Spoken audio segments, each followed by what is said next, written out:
Buenas noches, mi nombre es Cristian Álvarez Paternina, estudiante de licenciatura en Pedagogía. En el marco de desarrollo del diplomado, me encuentro realizando actividades relacionadas con las funciones superiores cerebrales, las cuales son de gran importancia en el desarrollo cognitivo e intelectual de cada persona. En este espacio estaré definiendo algunos conceptos como lo son qué es el pensamiento, qué son las habilidades básicas de pensamiento, qué tipos de pensamientos existen y cuál es la diferencia entre pensamiento divergente y pensamiento convergente.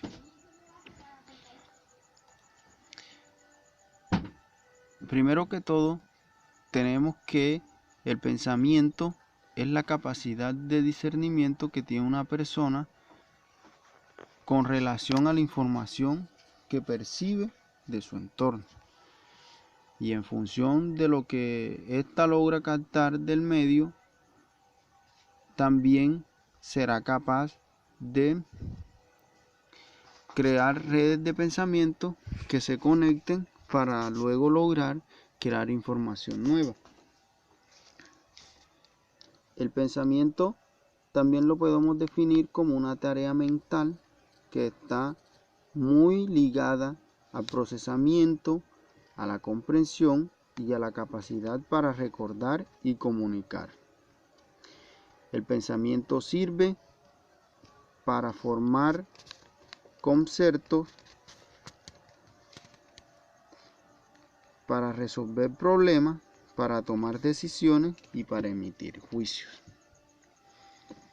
Por otra parte, las habilidades básicas de pensamiento pueden ser vistas como los procesos cognitivos que hacen posible el tratamiento y el manejo y modificación de toda la información que las personas captan del medio. Estas permiten a su vez que el proceso de organización y reorganización de la percepción y la experiencia sean un poco más sencillos. Es decir, estas permiten que los hechos que percibimos y las experiencias que vivimos sean significativas en función de su participación. También podemos decir que a través de las habilidades básicas de pensamiento, las personas pueden, primero, comprender. ¿Comprender qué? Comprender los acontecimientos que pasan en el mundo. Analizar la información, reflexionar, argumentar, es decir, poner su postura en cuanto a la información, defenderla o no defenderla y recrear su realidad. Es muy importante establecer que estas tienen un rol importante en el desarrollo cognitivo e intelectual de toda persona. Y se podría decir que si un sujeto no puede realizar alguno de estos procesos o habilidades, su desarrollo no será eficaz intelectualmente hablando, ya que dicho de otra manera, estas habilidades básicas de pensamiento son las que hacen posible la interiorización del mundo que nos rodea. ¿Qué tipos de pensamiento existen? De igual manera, el pensamiento tiene diversas concepciones, técnica, científica, teórica, en fin. Pero en sí, mi concepción subjetiva es que el pensamiento podemos verlo desde dos variantes o desde dos facciones. El pensamiento, en mi opinión, puede ser crítico, que cuestiona la información obtenida del entorno, o pasivo, que acepta la información que le brinda el medio y no procura establecer su propio punto de vista. Sin embargo, el psicólogo Arturo Torres establece que hay 9 tipos de conocimiento: el deductivo, el inductivo, el analítico, el lateral, el creativo, el suave, el duro, el divergente, el convergente y el mágico. Esto si uno hace una hermenéutica profunda del tema, todos estos 9 tipos de pensamiento los podemos meter una parte en el crítico que yo descifraba anteriormente y en el pasivo. Por ejemplo, el divergente lo podríamos colocar muy fácilmente en el crítico. El convergente lo podríamos enmarcar en el pasivo por sus características. El pasivo no establece su postura crítica en el pasivo. Lo mismo que hace el convergente, que el convergente te brinda la información, pero no te brinda herramientas para poner o exponer tu postura crítica frente a este tema. Y este es el tipo de pensamiento que plantea el sistema educativo hacia los estudiantes. Brindar información, pero no brindar las herramientas para que el estudiante sea crítico y analítico. El pensamiento divergente, como decía, lo podemos enmarcar en el crítico porque el divergente es todo lo contrario al convergente.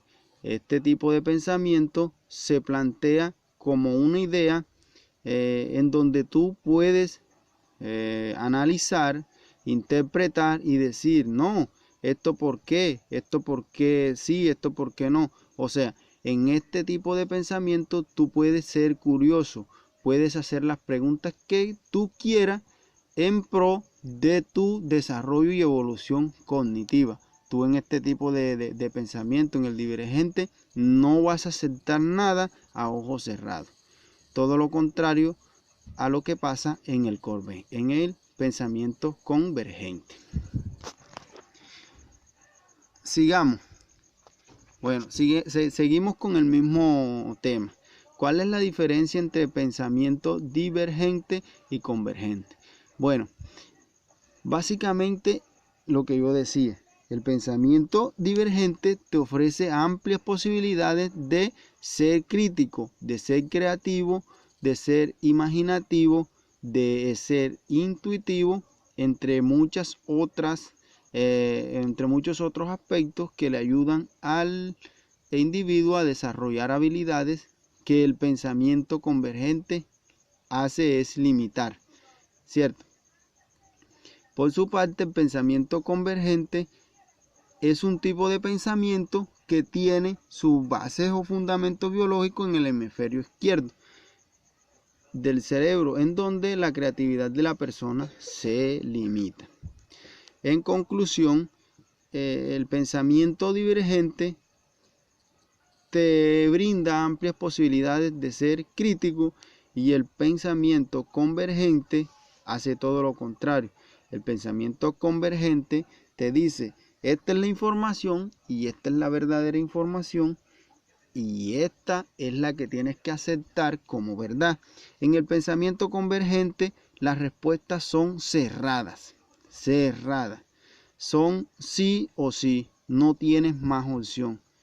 En cambio, en el pensamiento divergente, tú puedes ver la amplia gama de posibilidades a tu favor. El pensamiento convergente, como decía, es el que está utilizando el sistema educativo.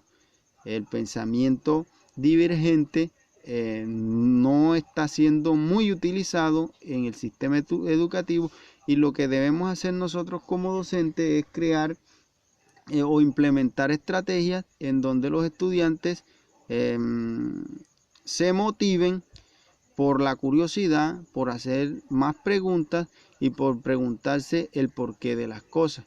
Porque con el pensamiento convergente lo que estamos contribuyendo es al desarrollo de individuos mecánicos, de sujetos totalmente tecnificados que no tendrán una postura crítica del mundo y aceptarán todo porque sí y no investigan la razón de las cosas. Esto ha sido todo por hoy. Agradezco mucho Nuevamente, muchas gracias por este espacio. Muy buenas noches.